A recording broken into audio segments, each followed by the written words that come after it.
Hey guys, what's up? Man, what a day today.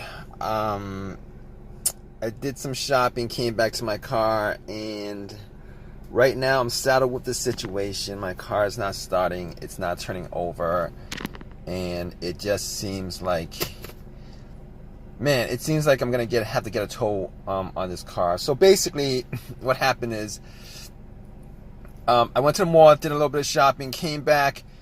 Got back in my car, tried to start up. It didn't do anything. I mean, all the lights came on the dash. Everything worked the way it normally would work, except I wasn't getting any AC, but the fan was blowing. The radio works. I was able to get everything working. I mean, it works when you turn the key like normally. It makes a click, and then it doesn't turn over. I can't get the motor to run, start up.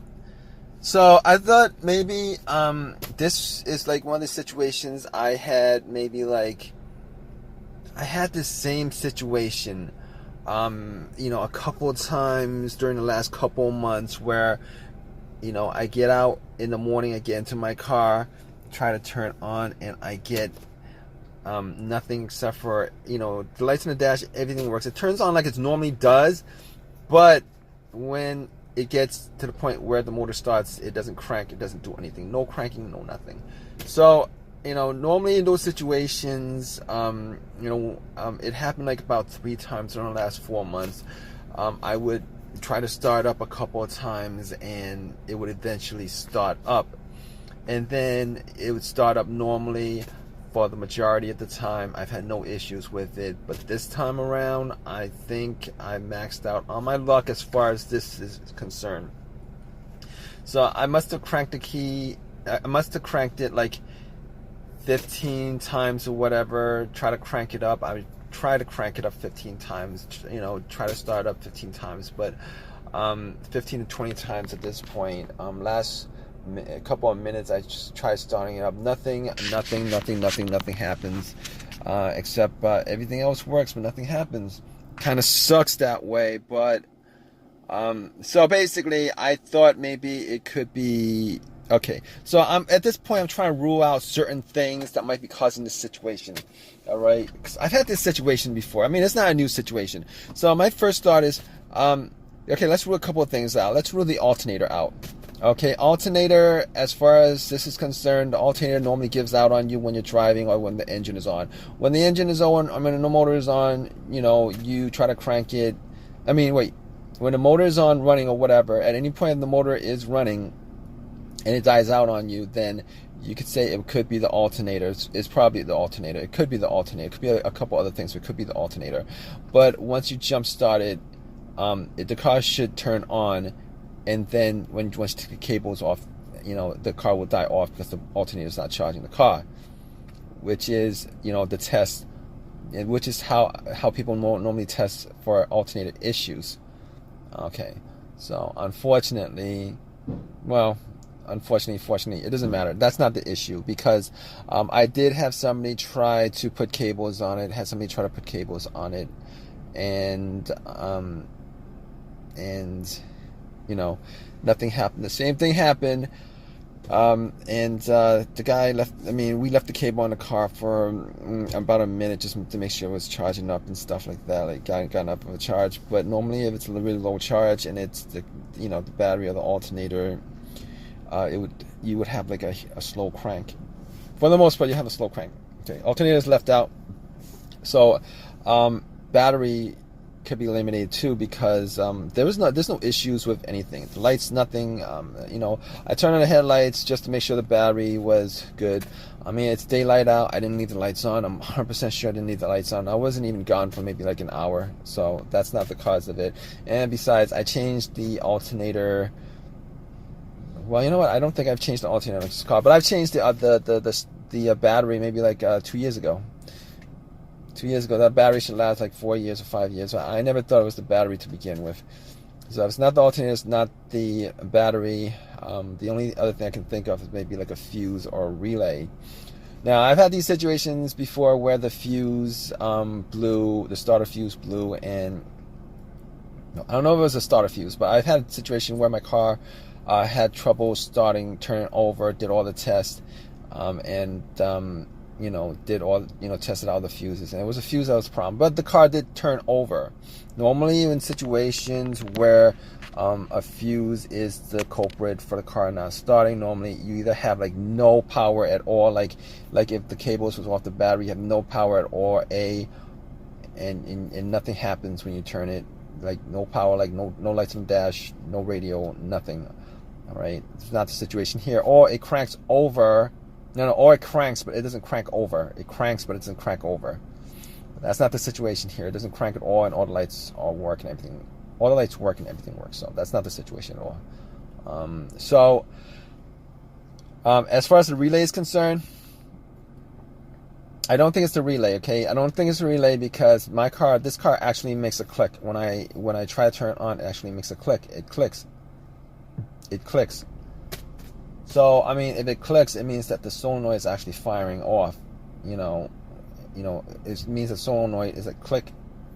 It means that the solenoid is actually firing off. It means that there's electricity going through the fuses. There's electricity going through the relay. There's electricity going to the motor, going to the solenoid. Unfortunately, the motor won't kick over. The motor won't kick over. All right, and this is the problem at this point, that I think it is the starter that's causing it not to click over.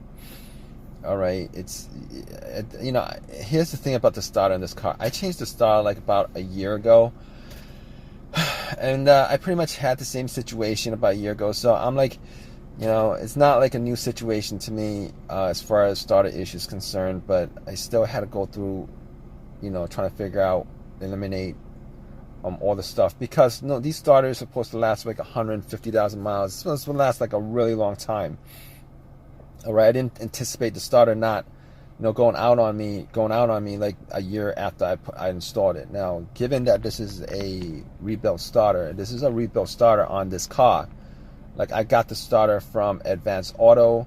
It's a rebuilt starter. It's not a brand new starter. So I'm thinking, if you guys know anything about what they do with rebuilt starters, they actually take the part that's broken out. They put a new part in. But the whole entire starter, they clean it up, put it through chemicals or whatever to clean it up. But most of the starter, except for that single part, has the same mileage that the car came out of. So if that starter had like that car had like 150,000 miles on it, and they pulled that starter out that wasn't working, all they did was take out the part that they see that's not working, pop the new part in, clean it up. The rest of the starter has 150,000 miles on it. The new part has, like, you know, 0 mileage or whatever the mileage that you put in it after you changed out.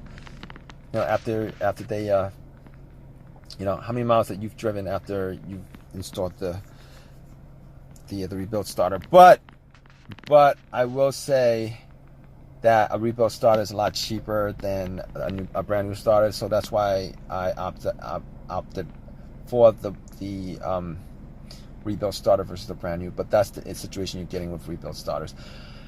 So my other option is to bump the starter, see if it gets another kick out of it, so I could drive home and get this settled.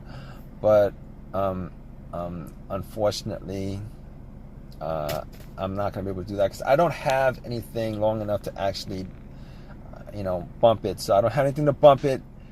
Not going to be able to do that, but I'm pretty sure at this point, after ruling everything out, that it is the starter that's causing the issue.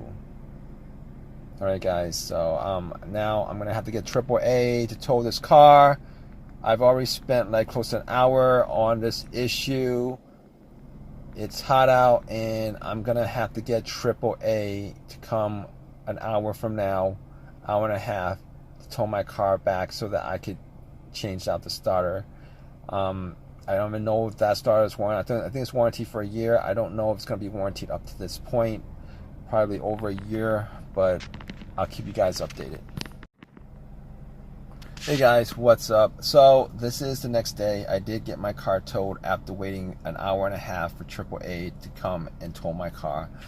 I wasted like 2-3 hours on it at this point. I did get it fixed.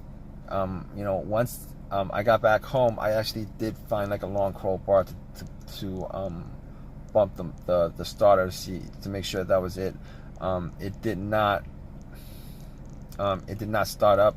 Changed the starter, went to advanced auto, got it replaced, and I put it in, and the starter now, it turns over every single time. But I'm hoping that I don't have the situation again in a year, because it's a rebuilt starter.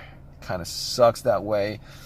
I mean, at this point, I'm gonna probably trust an OEM starter from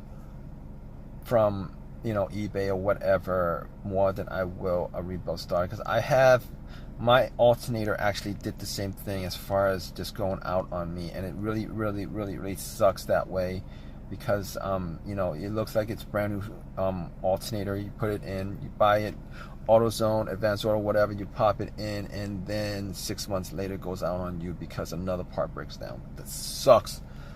But that's my video. Had an interesting adventure. If you guys have any comments about this video, please leave your comments. Please subscribe, and please give me a thumbs up. All right, guys, take care.